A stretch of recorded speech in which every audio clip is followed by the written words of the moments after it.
জবাই করা হয়। সরাসরি বন্য গয়াল বললে আবার অনেকেই কিন্তু এটা সম্প্রদায়ের কাছে বা সাধারণ মানুষের কাছে বলতে পারে যে বনের প্রাণী, বন্য প্রাণীকে আপনারা জবাই করতেন, সেটাকে উৎসাহিত করছেন। বিষয়টা কিন্তু ভুল বোঝাবুঝি হয়ে যাবে। এখানে হচ্ছে যে গয়ালকে এখন খামারিরা লালন পালন করছে, সেই লালন পালনকৃত গয়াল কিন্তু জবাই করা হচ্ছে। ঈদের সময় আমাকে অনেকে প্রশ্ন করেছিলেন যে ভাই গয়াল কি কোরবানি হবে, একটা মৌলিক প্রশ্ন। কিন্তু তো আমি তখন মুফতি সাহেবদের সঙ্গে কথা বলেছিলাম যে গয়াল কি কোরবানি হবে কি না। তো সেক্ষেত্রে ওনারা বলেছিলেন যে যেহেতু এটা গয়াল এখন খামারে লালন পালন করা হচ্ছে, গরুর মতোই রাখা হচ্ছে, খানা খাদ্য খাওয়ানো হচ্ছে, স্বভাব চরিত্রও কিন্তু এখন গয়ালের গরুর মতো, সুতরাং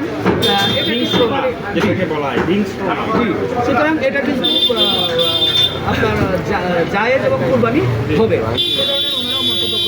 তারপরেও আপনারা যারা মনে করছেন যে এটা নিয়ে প্রশ্ন, তারা অবশ্যই প্রশ্ন তুলবেন, মৌলানা সাহেবদের কাছ থেকে আলোচনা দেখা নিতে পারেন। আর গরু প্রজাতির এখন যদি আমরা বৈজ্ঞানিক নাম হচ্ছে চট্টগ্রাম, পার্বত্য চট্টগ্রাম পাহাড়ি অঞ্চলে গয়াল বেশি লালন পালন করা হয়।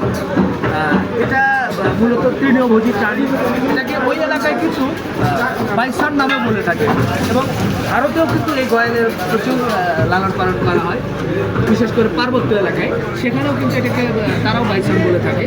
তো আমাদের ভারতে, বাংলাদেশে আমি আরও দেখলাম, আমরা গুগল বাবার কাছ থেকে গুগলের কাছ থেকে যদি আমরা তথ্য নিই, সেটাতে আরও দেখলাম যে পার্শ্ববর্তী গয়াল আছে, বরং আমাদের দেশে লালন পালন কিন্তু করতে হবে।